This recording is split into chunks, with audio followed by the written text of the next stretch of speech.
Welcome back to my channel. My name is Ray and we are about to jump into episode 2 of season 2 of The Wheel of Time. So I've just watched episode 1. I do not want to recap it. You guys, I presume, have already seen it as well. Really great, really strong start to the season. We got a lot of like place setting and getting to know the new normal. With most of our characters. Rand we only got a little glimpse of, and Matt a little bit of, although more of him than Rand. So we have a better grasp on Matt. We, of course, had ended on this big old fight that I loved between Moiraine, Lan, and 4 Fade? Yeah, 4 Riders of Fade. And they were both able to kill one. 2 of them were injured, but before they could do anything like that, they got absolutely beaten. They were about to get killed, and then Perrin stepped in. And the water stepped in. Yep, so that's where we leave that. They're still on rocky terms, so we'll have to see how their relationship survives in this next episode. We also, I don't want to recap too much. So, and then the last thing we saw was, no, I think that was pretty much it. Yeah. We're going to go ahead and we're just going to jump straight in to this episode. No more talking about it. Let's go. It's late for me, so we're watching one more episode and then we're stopping, and then I'll watch the last of the premiere episodes this weekend. All right, let's go. Let's get in it.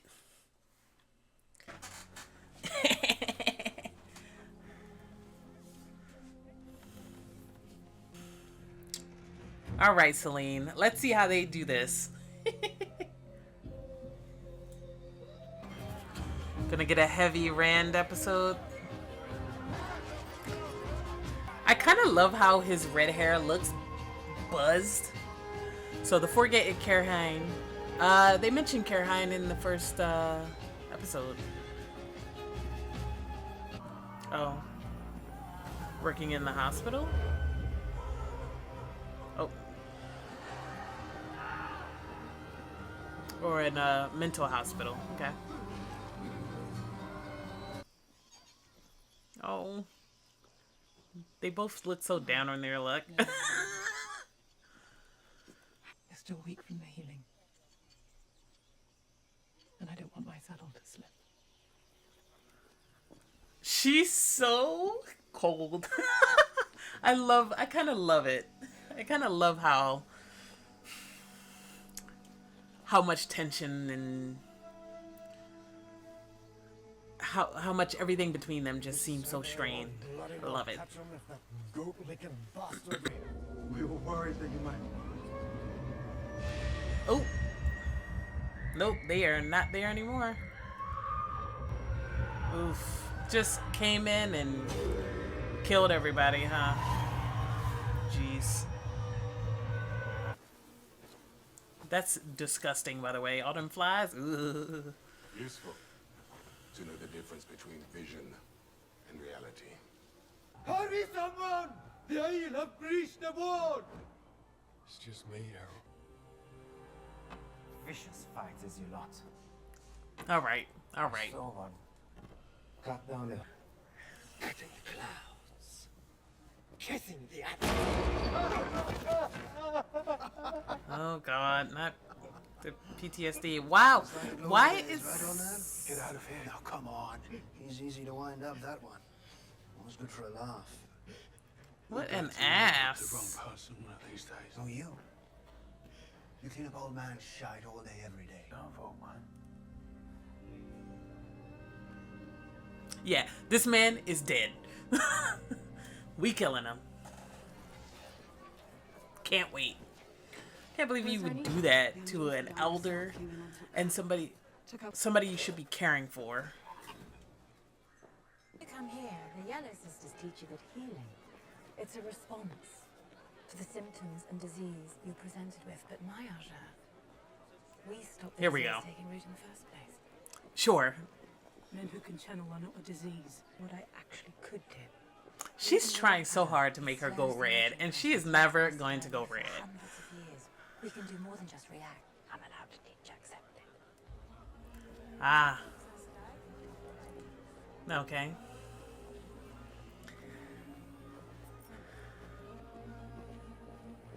Yeah, who's she poisoning? 1. But 2, she's such a snake, you know this, but she's also the only one that has gotten through to her.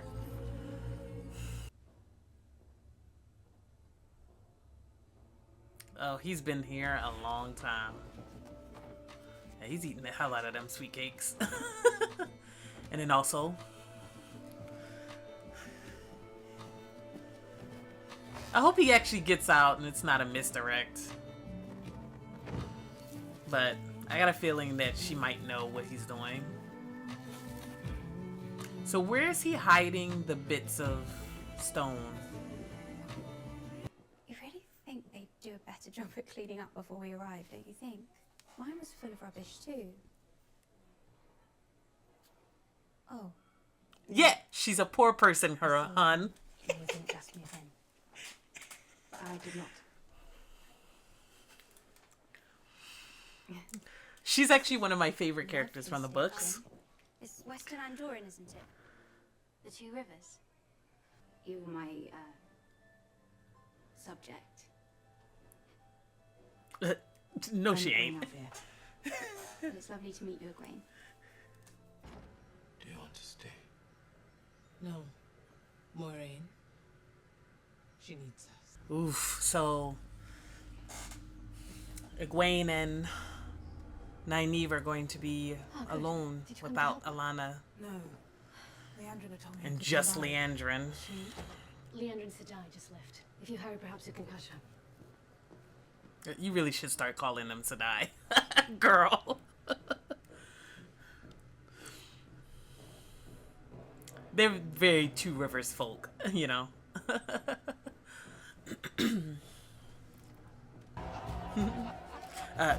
Beautiful color palette here. Love that.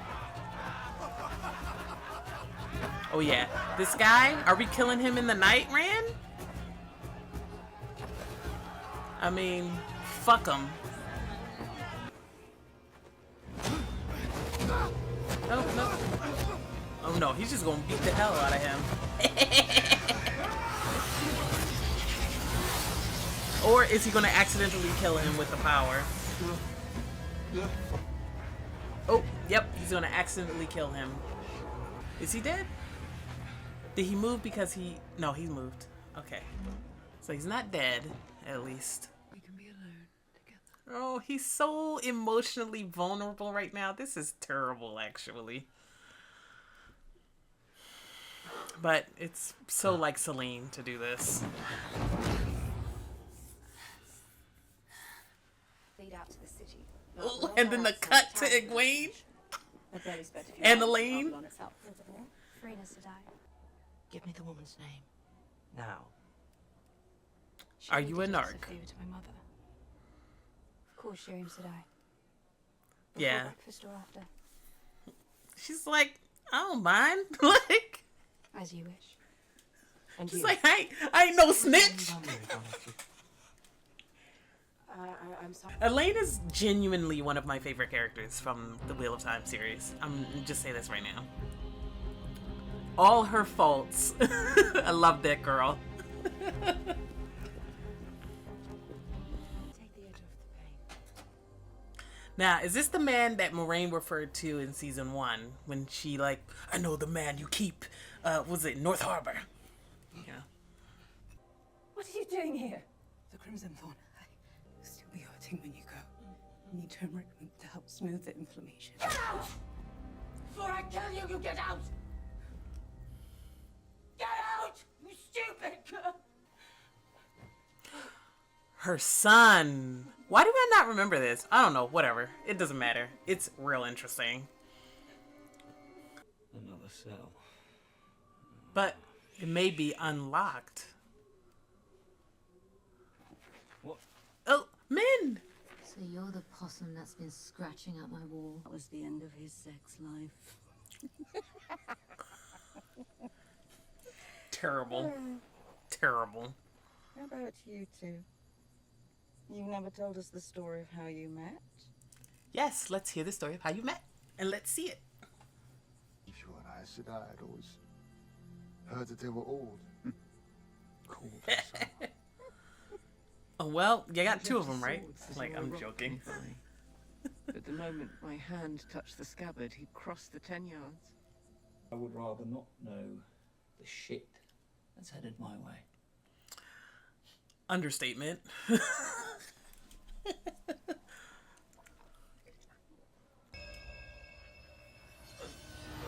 Oh no!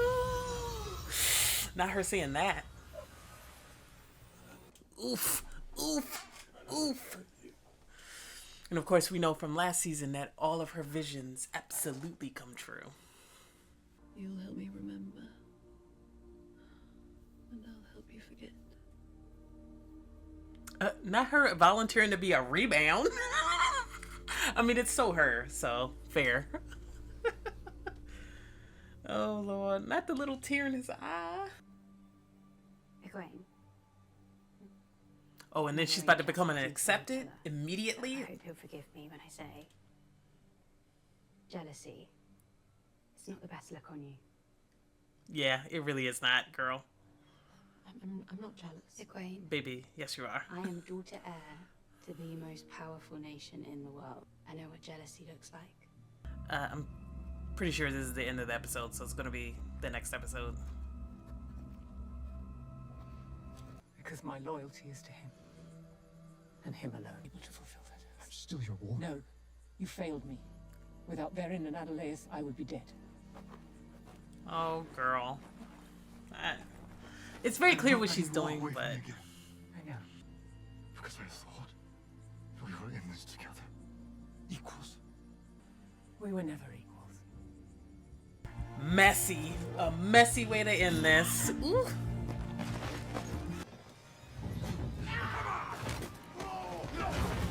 Ooh. This man is jacked. Oh, why am I just realizing who these are?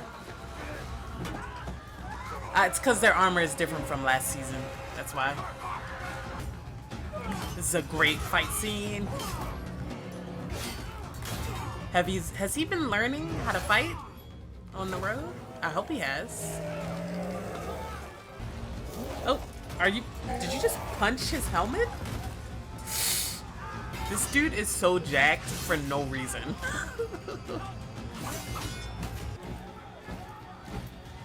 Oh, nope, you're silver.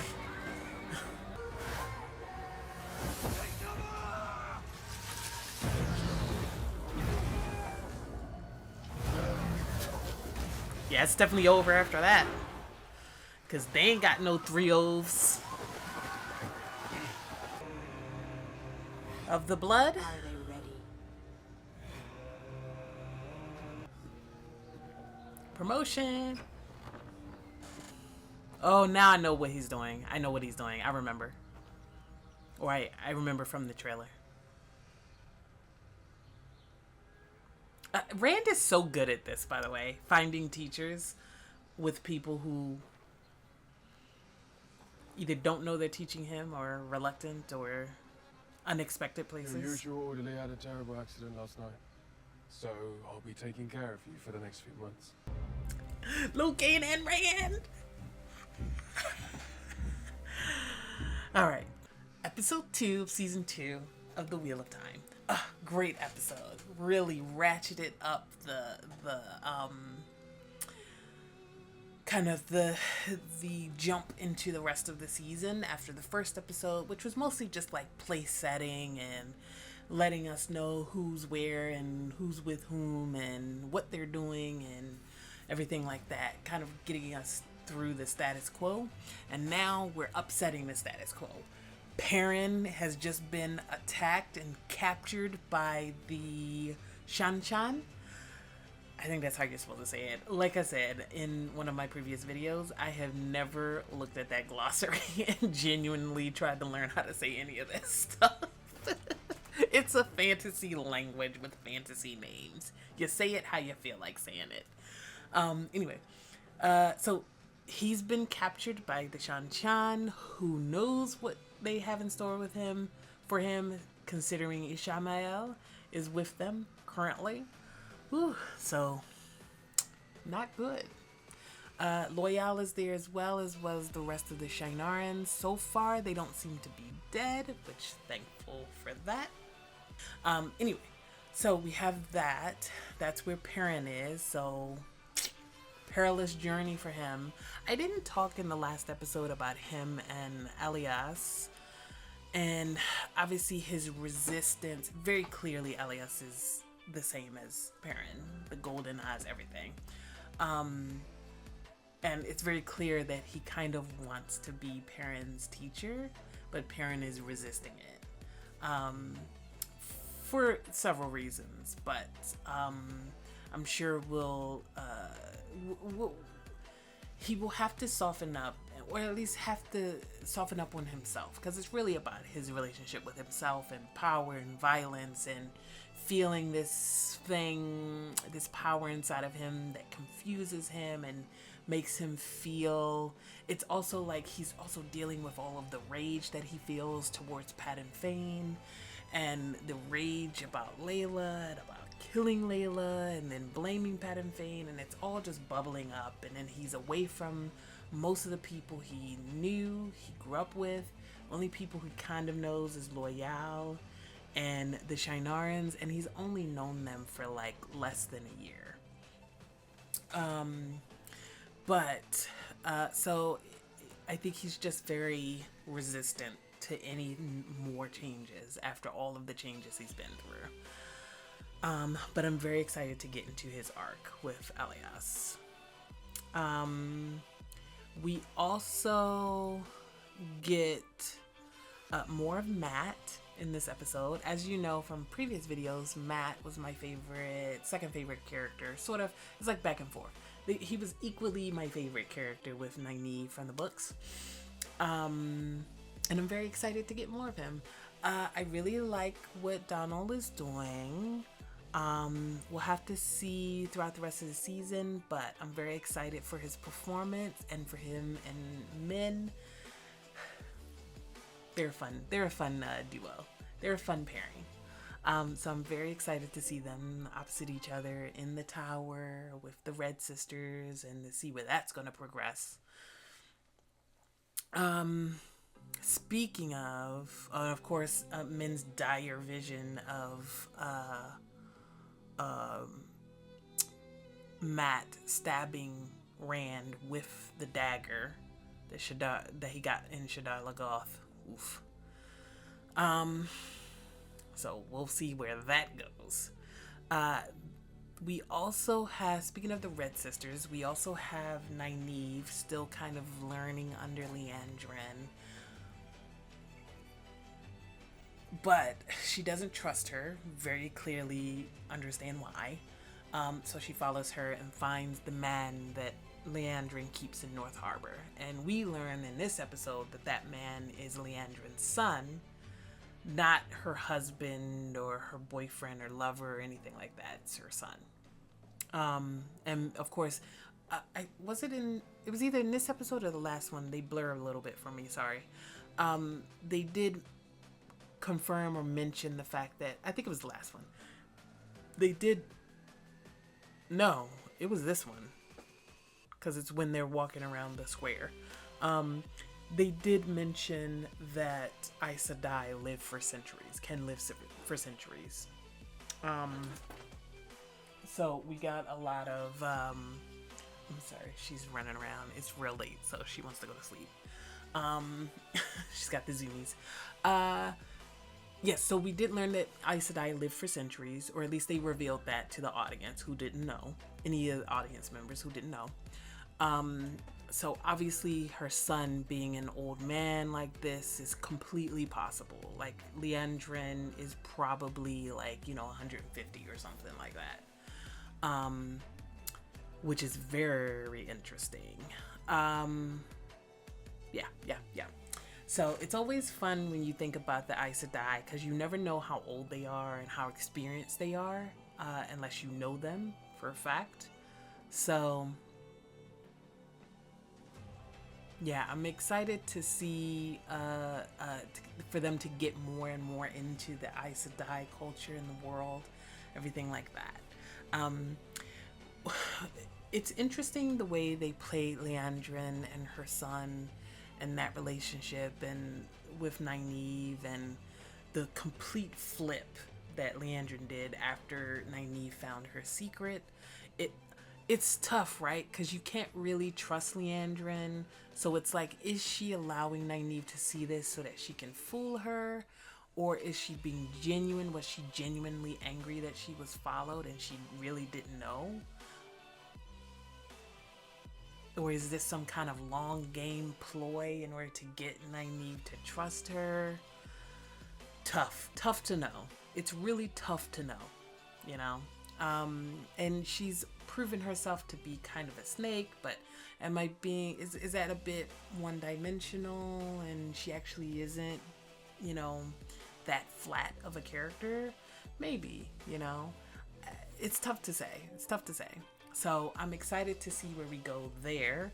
Liandrin is not a character that I super remember everything about. Like, I remember the big stuff, but I don't remember everything about her. So I actually don't remember if she had a son in the books and if this is a storyline from the books. I mean, I don't mind it if it's not. Like, as you may have noticed throughout my season 1 rewatch, I don't care when they make changes and they add stuff or change stuff. Unless I feel like it breaks the world, like the concepts. Unless they do something like that, then I get a little iffy about it. But making character changes like that to make a character, to combine multiple characters or split them apart, or, you know, move the plot a certain way so that you don't have to add 5 of these characters, like, that's fine for me. I don't have a problem with that. That's adaptation. So I don't remember if she has a son, and I don't care if she didn't have a son in the books. She has a son in the show, and it's working for me. Because we get to see Liandrin be more vulnerable. If we believe this, let's take it at face value. We get to see her be more vulnerable. We get to see her put on the back foot. It doesn't really matter if her end goal is malicious with Nynaeve. It still gives us a different layer to her character, which is always good for any kind of antagonist. And Liandrin, though I think she is actually weirdly helping Nynaeve, she is an antagonist. She's just an antagonist who's also helpful. Yeah, so I'm excited to see where the Nynaeve Liandrin storyline goes. Of course, now we have Nynaeve about to take her accepted test early. Like, so she's only been a novice for what, like 6 months or so, something like that, half a year. And now she's about to jump to accepted. Not gonna make her any more fans in the White Tower, I don't think.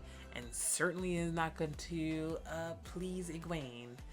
Yeah, her jealousy streak is gonna rise again, but I think she'll pull through. Very interesting and fun interaction between Egwene and the daughter heir, Elayne Trakand.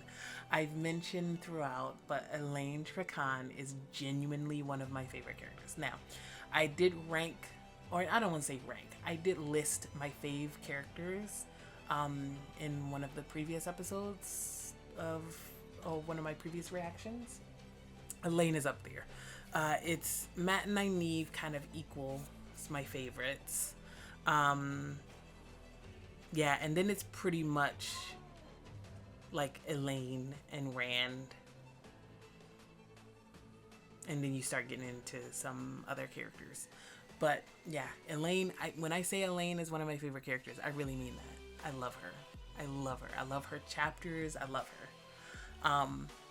So I'm really excited that we got to Elayne. It's a very different scenario than it was from the books. I do remember that from the books.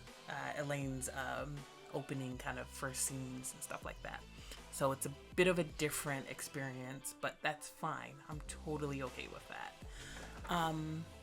Yeah, I'm really excited to dive more into the friendship between Egwene and Elayne. Sorry, this cat is losing it, so I'm going to try and wrap this up really quickly so I can lay down and she can calm down. I'm really excited to see more of Elayne and Egwene across from each other. Obviously, as novices and potentially friends, shall we say, they'll be kind of learning in pace with each other. I think more so than Egwene and Nynaeve. And like, what was her name? I can't remember the name. But the Mistress of Novices, like her, they all can see that all three of these girls are extremely powerful. And I think it's interesting that Alana, she's kind of mentioning something that she talked about in the last season, in episode 4 of the last season, of this is the last battle. We're coming on the last battle, and we are suddenly seeing all of these powerful channelers, both men and women, suddenly cropping up. It's time. It's coming. And so Alana, in her mind, she's like, we need as many of these powerful channelers on our side as we can get, because otherwise we are going to lose. We are going to lose. Yeah, so interesting. We also get kind of the relationship between Moiraine and Lan finally fully breaking down, and that conversation was real hard. And the water bond is kind of an unequal bond. Like, we are only touching on it here, but it is something that needs to be discussed in the show, about the fact that the Aes Sedai water bond is not really equal. And what does that mean for the waters who are bound to these powerful women who live for centuries? Like, it's not, I don't want to act like it's 100% bad, but it deserves scrutiny, and it deserves to be unpacked and challenged, because anything that can have one person have that much power over another, that kind of unequal power balance, it deserves to be unpacked and approached carefully and with like a clear mind to see the dangers of it. So I really like that conversation between Lan and Moiraine, painful as it was to watch them break apart like this, and to have Lan kind of be disillusioned about so much of his relationship with Moiraine. And now we have Alana and Ivan and Maxim coming to fetch him back to the tower. It's a mess. It's a whole mess. So, and then of course now we have confirmation of Ishamael's name. They're Forsaken, Father of Lies, and that he was rescued or freed from the Eye of the World, and that he's now going around freeing the other Forsaken. So we're gonna see more of the Forsaken. I'm really happy.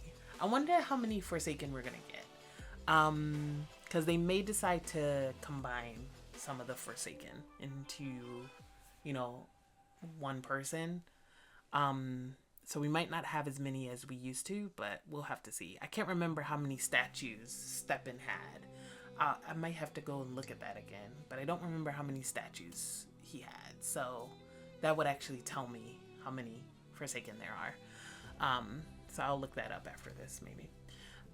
But yeah, I'm quite excited for the next episode. I am definitely not watching it tonight, though. So we'll go ahead and leave it there. Yeah, tell me what you guys think of season 2 so far. By the time this posts online, I will have seen the 3rd episode, so feel free to talk about that. Probably, I mean, given how long it takes me to edit, I might even finish the whole season before I actually start posting it on YouTube. So there's that. But yeah, feel free to like, subscribe, comment, hit the notification bell, all that stuff. This is YouTube. You know what to do. If you're on my Patreon, feel free to check out the other stuff that I have on here. If you're not on my Patreon, feel free to go to my Patreon if you want to see full length, or if you want to see, you know, other stuff that's in my vault that I can't release to YouTube, that kind of thing. Right now, I'm not taking suggestions for reactions because there's a long list of stuff that I actually want to watch. And frankly, a lot of the stuff that some of you guys, I'm sure you would suggest, is probably on my list already. So I don't necessarily want to take suggestions right now, but eventually when I do suggestions, I'll probably do them through Discord, for Patreons to do suggestions and polls and stuff like that eventually. Just that right now I have so much stuff that I have to get through, that I want to get through, and I want to focus on that first before I start like pulling in suggestions for reactions from, you know, all of you guys. And I will catch you guys in the next episode. I'm really excited. Let's go, let's go, let's go.